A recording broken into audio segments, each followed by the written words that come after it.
There's levels to the spiritual game, y'all. Not everybody's on the same mission. Let's break it down. Alright, so I'm going to be talking about the different levels of spirituality, and this is just based upon my own experience. So I gave these levels different names, and I went based off of the Matrix. So we always hear about being in the Matrix. You're stuck in the Matrix trying to get out of the Matrix. The movie talks about themes of spirituality, so I figured, why not use themes of the movie to break down your different levels that you are going to be going through when growing spiritually? So let's get into it, y'all. The first level that everyone starts off at, for the most part, the agent. This is Agent Smith, y'all, the dude in the suit with the glasses. All right, the agent. The agent is the lowest rank. Not because they are weak, more so because they're stuck. Agents are karmic forces. They protect the system that holds them prisoner. So before we go on, let's just break that down a bit. What I say, they protect the system that holds them prisoner. So this kind of makes sense. At the end of the day, the karmic is not necessarily looking to grow spiritually. So because they're not looking to grow spiritually, they're super comfortable in whatever karmic situations they find themselves in. And because that is their comfort zone, they are trying to keep that comfort space intact. So anything that comes in and threatens to kind of uplift the energy, which will ultimately change the karmic energy a bit or change it drastically depending on what's coming in and how much is trying to shift it, the person who is in the agent role will fight against that to protect the karmic energy, because that is where they feel safest at. Agents are triggered by truth and threatened by growth. They will gaslight and guilt trip in order to keep the status quo of the karmic situation or energy intact. Like I said before, this is really no judgment because most people start their journey here. I've been here before in agent mode and had to break through. So this is just to give you a description so you can spot an agent or know if you're actually an agent energy right now. So let's move on to the next level, y'all. The next level is the seeker. Okay, the seeker is when you start asking questions. This is like the glitch in the Matrix, because when you're going through this level, you literally feel like the Matrix, the world you have known to be, is just glitching around you. Like, what is this? Nothing's starting to make sense. The people I've known to be my people, I'm starting to feel a little uncomfy around. I'm starting to feel like I don't get them, they don't get me. I'm talking about, like, this could be with your parents, your grandma. Like, it just starts to get weird. You've been in a field for all these years, and now you're starting to feel like I'm falling out of touch with this field. I don't really care for it anymore. So like I said, you just start to see glitches in the Matrix as a whole.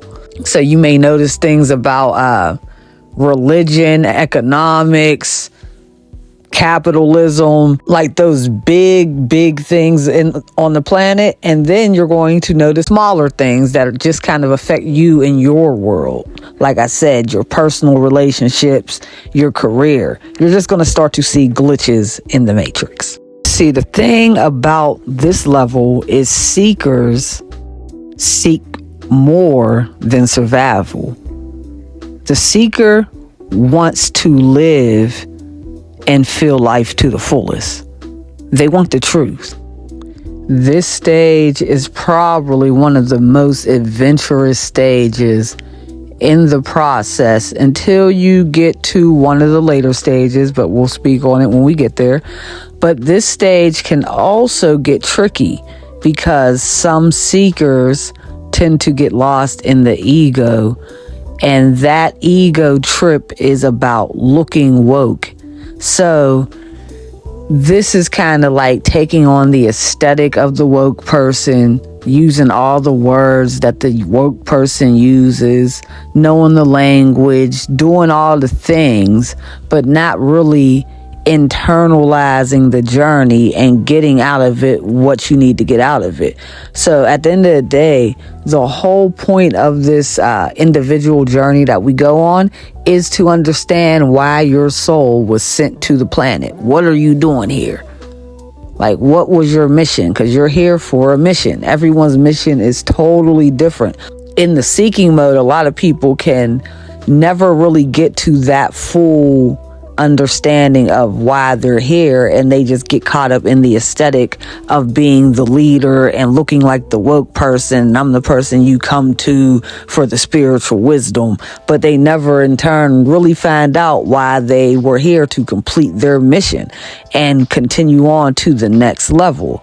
Other people that are going through the seeker stage, they will actually break through and find humility, deep healing, deep honesty, and they will do a lot of letting go. Now, this part is not fun at all, and it can really cause anyone to just renege on the spiritual journey altogether. So, if you make it to the very next stage, it is because you earned it. Because basically going through the humility of everything, and even when we talk about humiliation rituals, a lot of times you'll hear about this when you're hearing about the celebrities. But when you're going through your spiritual journey, you will, and not everyone is, I think it depends on what the nature of your journey is, as far as like what your mission is. But I know a lot of people have had to go through humiliation rituals as they're going through their spiritual journey, and it is a part of that humility process.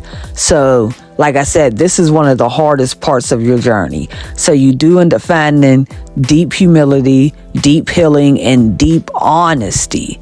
So you can be honest with yourself about your triggers, about your dark side, about your light side.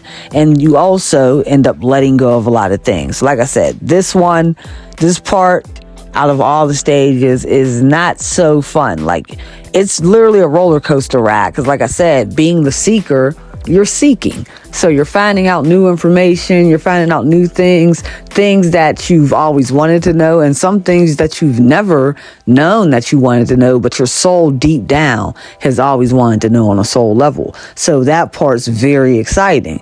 But then you get to the part of the humility, and you kind of humbling yourself to kind of be like, ooh, you know what? I don't know as much as I thought I knew. I still got some work to do. Let me still go look at the man in the mirror. I still got massive stuff to heal. It's just like that type of actualization with yourself. So all of these things are not the funnest things to do. And then letting go of the things that you don't necessarily want to let go of. Like, I had to let go of drinking. And this is not to say I'll never pick up drinking. There's something else I let go of before in my life, and I let go of it for a nice season, and then I picked it back up when it was time to. But it's just hard to, and when you're letting go of these things, it's because you're being spiritually called to let go of these things. So like I said, it's enough to make anyone renege. Like, you know what? Forget this spiritual journey thing. I'm not even doing it. But if you make it through to this next step, like I said, you earned it. So the very next level is the operator. Let's go, baby. All right, once you hit the operator stage, you do not need a spotlight. The operators often move behind the scenes, pulling people up without asking for credit. This is the stage where people begin sharing what they've learned. You can do this in various different ways. Some people will put their life story in poetry or put it in music. I like the music part. Some people will write a book about their journey or do podcasts, different things like this, where they talk about different levels and their experience through the journey. And then some people will also gain different spiritual tools to assist them with helping others, like tarot. They may gain dreams or visions, or just get a heightened intuition, etc., etc. There's plenty of tools you can get along the way. As the operator, you're more so leading by example. So yeah, you will get on, you'll share your insights, but operators usually won't share unless they have something to truly say, something that's going to move the needle, something that they know is going to be able to resonate and hit someone in the ticker right when they needed to hear it, right where they needed to hear it. The operator is also not worried about hitting the masses. So the operator's not worried about going viral. The operator understands that if they can at least touch one person, that does a world of difference. So the operator, like I said, is not really speaking much. The operator just more so lives their truth, and they become the blueprint during this stage. All right, the next stage, y'all, is the architect. The architect is where we're really getting to the good stuff, y'all. The architect has pretty much broken out of the matrix. Why? Because the architect can now design the matrix or step out of the matrix. But the architect is pretty much close to gaining full control over the game that we play. So, the architect, once you become the architect, the system no longer defines you. You start shaping your reality with intention. This rank is about having deep clarity. So now you actually understand the role that you play, why you're here. So it basically is giving you a set of keys to open doors that you never had in the past rankings. You're now building from a state of alignment. So that means everything that you touch can now turn to gold. Why? Because you are fully aligned with your purpose. So anything that you choose to do, even if you unknowingly do it, it's aligned with your purpose. And because it's aligned with your purpose, it will naturally flow and work for you. So once you get into the architect stage, like I said, you are able to really create your reality. You're shaping it at will. You have deep clarity, and you're building from a place of alignment. So everything that you choose to do is in alignment with your purpose, which means you're in alignment with why the creator put you here. So why wouldn't he be making sure all your moves are working if you're in alignment with the master plan? Doesn't it make sense, y'all? All right. When you become the architect, you create, not just consume. So people who are architects, because they understand their mission on the planet, they spend most of their time doing their mission. And when you're working on your mission, you are creating something, no matter what it is. And like I said, everyone's mission is different. Whatever your mission is, you want to try to find it so you can be in alignment, so everything you touch can be in alignment for you. It just makes life easier. You feel me? So once you hit this architect level, people might not understand you. In fact, I'm going to go as far as to say most people will not understand you. I'm going to take that a little bit farther and say 99.9% people will not understand you. But you are going to be okay with that, because you're going to understand that you're not here to be understood. You're here to design.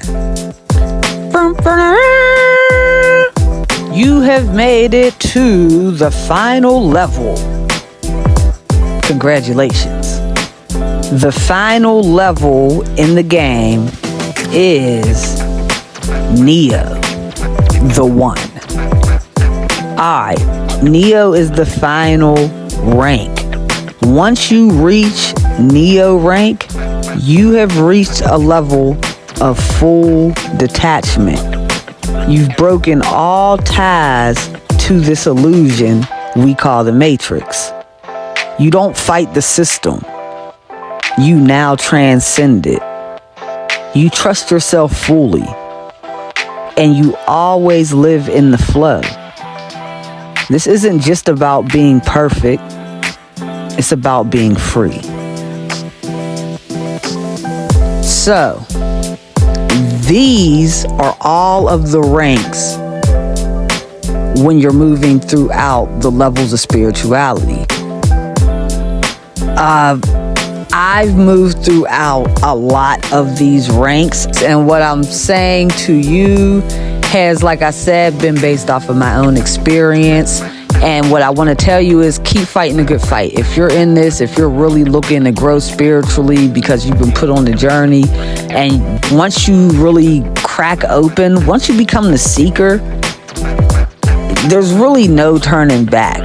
Even if you were to get caught up in your ego, you're still better off than in agent mode. You still have broken a lot of the barriers, but I would like all of us to just be able to go all the way through. It's needed more now than ever. So if you are on your journey, keep fighting a good fight. I see you. It is not easy. A lot of us who are doing this, we make it look a lot easier than what it is. A lot of people who are on the outside looking in, if they really had to go through it. So if you're on your journey, just know I see you. Even if I don't know you spiritually, I see you because we're on the same team. So I'm with you. I'm fighting with you. I'm here for you. I just wanted to make sure that I put this information out there because there's someone out there who is at each level. Like there's a person who's on agent mode. There's a person who's at the architect mode, the seeker mode. Yeah, I mean, Neo. If you're at Neo, you didn't really need to hear this. If you're at Neo or the architect, you probably didn't need to hear this. But there's people at every mode. And I ain't even going to say that. I'm going to take that back. Because if you're at Neo or the architect mode, you might have really needed to hear this just so you know that there's someone out there that understands what you're going through. So yeah, that's why I made this for, to let you know whatever level you're at, you're good. I love all y'all. I want to keep fighting the good fight, keep putting the information out when I feel like, it's needed. So I got y'all. I'm with y'all. I see y'all. It's your girl, Jen Ether. I'm out.